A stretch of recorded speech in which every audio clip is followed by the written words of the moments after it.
Yo, what's going on, guys? Jay here, and today I'm gonna be reacting to your hot takes.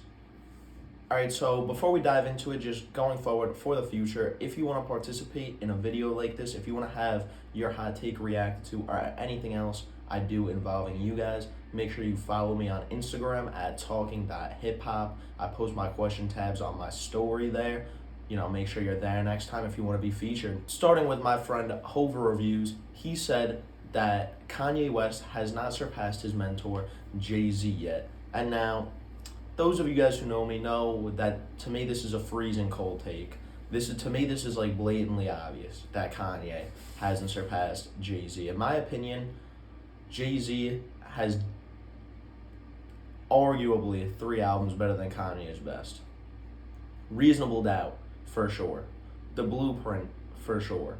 Now, 444 and The College Dropout up against each other right now, I actually would say The College Dropout is better, marginally. So, this is a hard agree for me.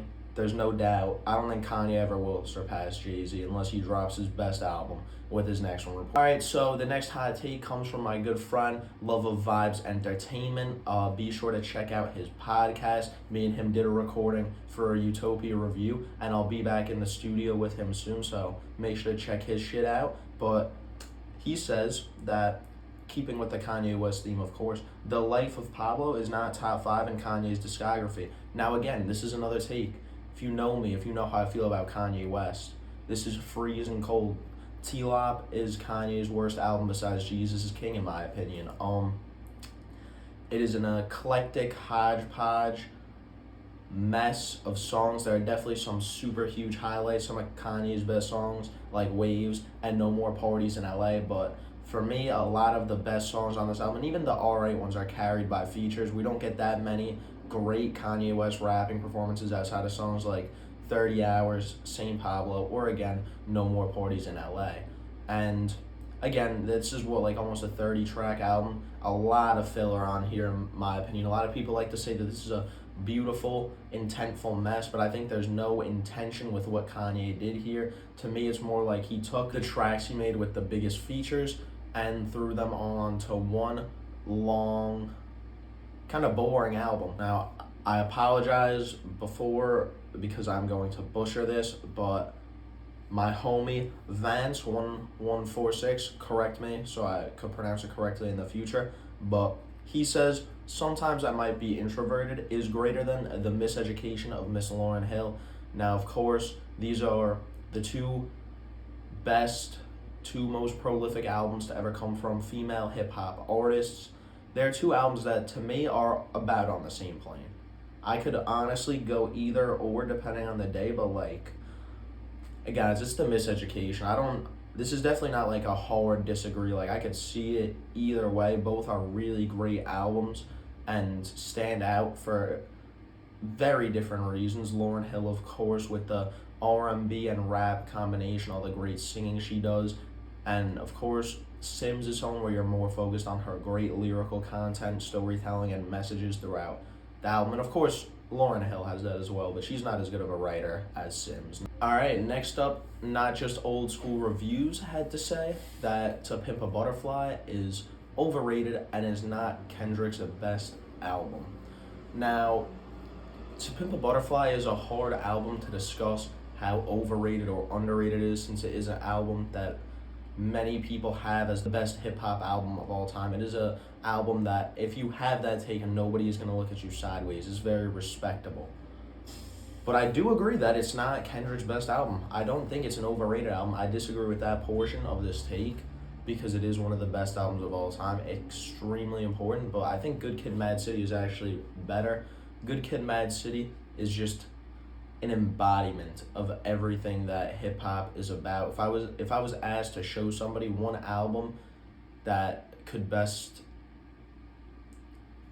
culminate all the best qualities of hip-hop together, it would be Good Kid, Mad City. Moving on to I Pistolero, I believe.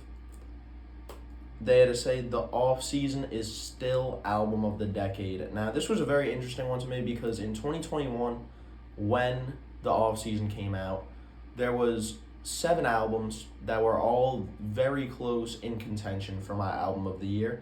I will read through them for you guys right now. Of course, it was the All Season by J. Cole, as I Pistolero said. Sometimes I Might Be Introvert by Little Sims. Call Me If You Get Lost by Tyler, the Creator. We're All Alone in This Together by Dave. King's Disease 2 by Nas. And The Color Blue by Blue. Now, most of these records, for the most part, have grown off me since then. And when because for 2021, I did proclaim the Off Season as my album of the year. It was J. Cole's big return. Oh, actually, the other album was a Roadrunner New Light, New Machine by Brockhampton. Anyways, when the album came out, I was like, all right, at the end of 2021, this is the best album of the year. And I stood by that for a little bit, but very quickly, with some time and some more re-listens, Sometimes I Might Be Introvert is the clear standout album here. This is the best album of 2021, end of the decade so far. But I think the Off Season is a fair close second. I think Call Me If You Get Lost was close at a point, and I think Roadrunner New Light, New Machine I had ahead of it at a point, but not anymore. The Off Season is still one of the best albums of the decade so far. One of the most memorable and one of my most played, so yeah, I would say this is a pretty good hot take. I don't agree with it, but it's solid, you know? I'm not going to come for any heads at that. The Off Season was an excellent album. Ned Wheatley 1 says that Stillmatic is Nas' best album. That is my favorite take here. That is my favorite hot take. I disagree. Illmatic's better. It's Illmatic. Besides the point. But my favorite Nas album is Stillmatic. Now, of course, the take says best, so I disagree. But my favorite is Stillmatic. I think it features some of Nas's best production, some of his most unique songwriting concepts, and again, just obviously some of his best rapping, lyricism, some of his most topical performances, and some of his most beautiful songs. There's a lot to love with Stillmatic, and I'd say overall it's one of the most underrated hip-hop albums of all time. Arseny Glazunov says that Utopia is not a top 2 Travis album. And at this point in time, I don't know how hot of a take this is, because I don't know where most people rate Utopia in comparison to Astro and Rodeo, you know? But for me personally, I disagree hard here. To me, Utopia is Travis's best album. It is his best put together. It is his most conceptual. It is his most narrative-driven, best writing, most unique production. I don't know if it's his best produced album, but it has the most unique production for sure. And again, I get some, probably some hardcore not old school, but like OG Travis fans definitely stand by this sentiment. But for me, it's Utopia. Now, another take that I really like that I really wanted to talk about, my boy Elian Ogans, he came through and said that Griselda is about to fall off. And honestly, I couldn't agree more with this one. I mean, I love Griselda, Westside, Benny, Conway, also my favorite rappers. I love Boldy too. I love Rome Streets too. Again, has been some of the best music to come out over the last 3 years from these guys. They've been on a prolific run. And do I think they're about to fall off? No.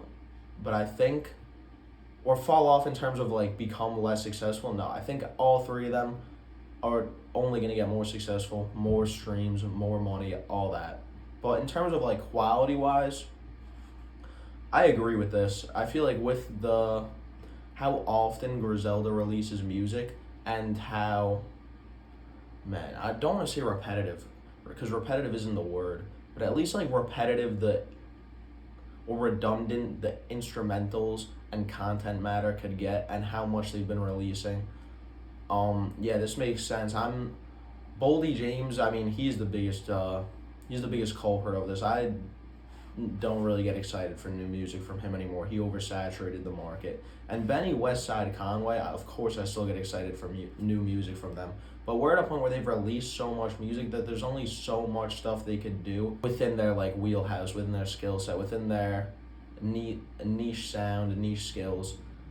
And if they don't push the boundaries more, I think they will continue to fall off quality-wise. Haram Slayer said that Don Toliver is a top 10 right now. I'm assuming top 10 rapper. I couldn't agree with this take any less, because this is probably the most scorching hot take here, to me at least, because Don Toliver sucks right now. Ever since Heaven and Hell came out, he's been on a downward trajectory. I mean, Life of a Don is a good album, but forgettable, not really tracks I revisit, but overall solid. But then Lovesick was just really, really very much a miss. It was a letdown. It was disappointing. There's no songs I revisit there. And it's because Don Toliver has really, really just, ever since breaking onto the scene, has really only gotten more comfortable and more locked into generic trap sounds. And he is someone who really needs to step it up with their next album and really elevate themselves to stay relevant. Because if Don Toliver flops this hard again, I think his mainstream career will pretty much be in the toilet. Our final take of the week comes from my good friend, Nick DeSteph. Of course, you may remember him from the Future Madness bracket. And he came through with the crazy take where he said, Thug or Pluto.